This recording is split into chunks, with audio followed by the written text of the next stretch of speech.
안녕하세요 여러분, 좋은 저녁입니다. 지금 옆에 앉아있는 분을 바라보세요. 그리고 그분의 눈을 마주보며 자신을 똑똑하고 스마트한 사람이라고 소개해보세요. 자, 이제 시작합니다. 오늘 저녁 저는 스마트한 여러분들과 함께 하게 되어 정말 기쁩니다. 시작하기 전에 몇 가지 질문을 드리겠습니다. 이 강연장에 계신 분들 중에서 여러분의 생각이 여러분의 삶에 영향을 미친다고 진심으로 믿는 분이 얼마나 될까요? 즉, 여러분의 생각이 여러분의 인생을 창조한다는 믿음을 가지신 분들이 얼마나 계실까요?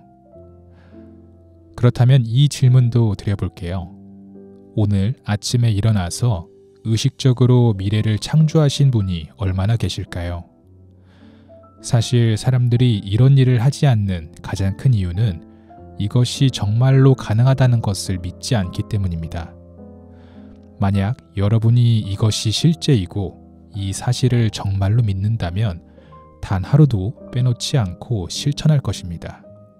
그리고 여러분이 원하지 않는 생각이 여러분의 의식에 스며드는 걸 그냥 두지 않을 것입니다.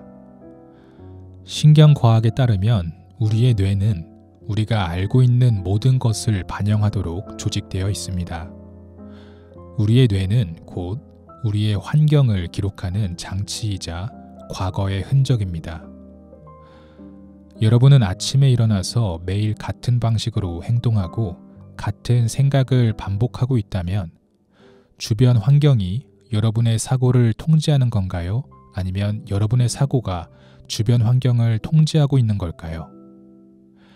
아침에 일어나서 매일 같은 쪽으로 침대에서 일어나고 알람을 같은 손가락으로 끄고 좋아하는 슬리퍼를 신고 욕실로 들어가고 거울을 보며 자신이 누구인지 기억하려고 하고 같은 방식으로 샤워하고 모두가 기대하는 모습으로 자신을 단장하고 같은 컵에 커피를 마시고 같은 길로 출근하고 같은 사람들을 만나고 똑같은 일을 하면서 전문성이 쌓일 만큼 반복하고 일과를 똑같이 마친 뒤 집으로 돌아와서 이메일을 확인하고 잠자리에 들기 위해 서두르죠. 그리고 다음 날도 똑같이 반복합니다. 이제 질문을 드리겠습니다. 여러분의 뇌는 그날 달라진 게 있었나요? 우리는 같은 생각을 반복하며 같은 행동을 하고 같은 경험을 창조하며 같은 감정을 느끼면서도 삶이 변하기를 바라고 있습니다. 동의하시나요? 외부 환경은 우리의 뇌에서 특정 신경회로를 활성화시킵니다. 하지만 매일 같은 사람을 만나고 같은 장소로 가고 같은 일을 반복한다면 우리의 뇌는 매일 동일하게 같은 방식으로 사고할 수밖에 없습니다. 반복되는 환경 속에서 우리의 뇌는 이미 알고 있는 것과 동일하게 작동하게 되고 결국 더 많은 동일한 결과만을 창조하게 됩니다. 변화하려면 환경을 초월한 사고를 할 줄 알아야 합니다. 역사 속 위대한 인물들은 모두 이 원리를 이해하고 실천했습니다. 예를 들어 윌리엄 월리스, 마하트마 간디, 마틴 루터 킹, 엘리자베스 1세 여왕, 잔다르크는 모두 눈에 보이지 않는 비전을 가졌습니다. 그 비전은 그들이 볼 수도 만질 수도 맛볼 수도 없었지만 그들의 마음속에서는 생생하게 존재했습니다. 여러분도 아직 경험하지 못한 미래를 믿을 수 있을까요? 뇌가 그 미래가 이미 현실인 것처럼 변화할 정도로 반복적으로 생각할 수 있을까요? 신경과학에서는 이 일이 충분히 가능하다고 말합니다. 여러분의 성격과 습관은 곧 여러분의 현실을 창조합니다. 여러분의 성격과 습관은 여러분이 어떻게 생각하고 행동하고 느끼는지를 반영합니다. 지금의 성격과 습관으로 현재의 현실, 즉 여러분의 삶을 만들어냈다고 할 수 있죠. 그렇다면 새로운 현실을 창조하려면 생각과 행동, 습관을 바꿔야 한다는 것에 동의하실 것입니다.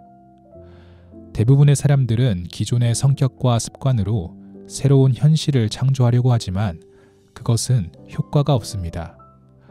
우리는 새로운 사람이 되어야 합니다. 신경과학의 원리에 따르면 반복적인 생각과 행동은 뇌의 특정 회로를 활성화시키고 이러한 회로가 지속해서 연결되면 습관이 됩니다. 우리가 기억하는 건 바로 이런 연결들이며 뇌의 회로가 새로운 방식으로 작동하도록 하기 위해서는 새로운 정보와 학습이 필요합니다. 매번 새로운 것을 배운다는 것은 뇌 속에서 새로운 연결을 만드는 과정이라고 보시면 됩니다. 우리는 생각을 할 때마다 화학 물질이 생성됩니다.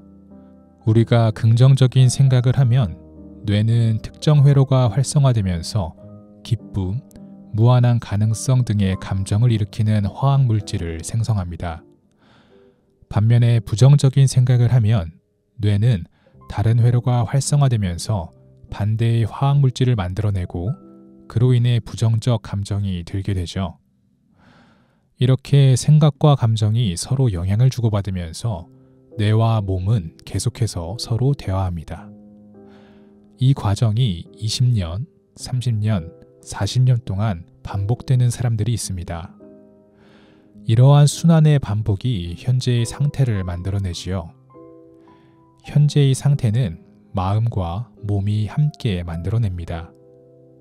생각은 뇌의 언어이고 감정은 몸의 언어인 것이죠. 생각이 감정을 만들고 감정이 다시 생각을 강화하며 이 순환이 계속되면서 상태가 굳어져 결국 습관이 됩니다. 35세가 되면 우리의 성격의 95%는 이미 무의식적인 반응과 습관으로 형성된다고 합니다. 그래서 의식적인 마음이 5%로 95%의 무의식을 바꾸려고 할 때 어려움을 겪는 것이죠.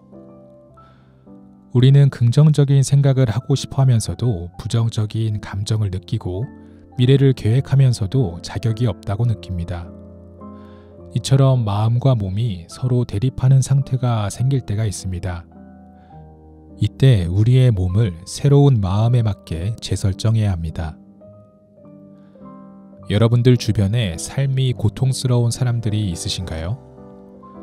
여러분이 도움을 주기 위해서 그 사람에게 책을 줬다고 했을 때 읽었는지 물어보면 대답은 아마 아니요일 겁니다.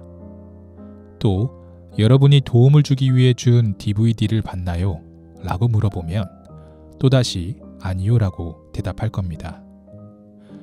그리고 여러분이 그 사람에게 함께 저녁을 먹고 코미디 공연을 보러 가고 강가를 산책하러 갑시다 라고 제안하면 그 사람은 아니요 라고 대답할 겁니다. 그 사람은 신경학적으로 이렇게 말하고 있는 것입니다. 나는 지금 고통이라는 신경화학적인 상태에 머물러 있겠어. 나를 움직일 수 있는 사람도 물건도 경험도 필요 없습니다. 이러한 이분화된 상태가 뇌와 몸을 갈라놓습니다. 변화하기 위해서는 새로운 마음을 받아들이고 행동해야 합니다. 많은 사람들은 삶에서 큰 위기나 병, 상실과 같은 극단적 상황이 닥치기 전까지는 변화를 시도하지 않습니다.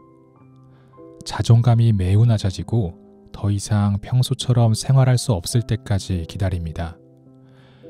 그때서야 비로소 우리가 어떻게 생각하는지, 무엇을 믿는지, 어떻게 행동하는지, 우리의 태도나 삶의 감정에 대해 돌아보게 됩니다.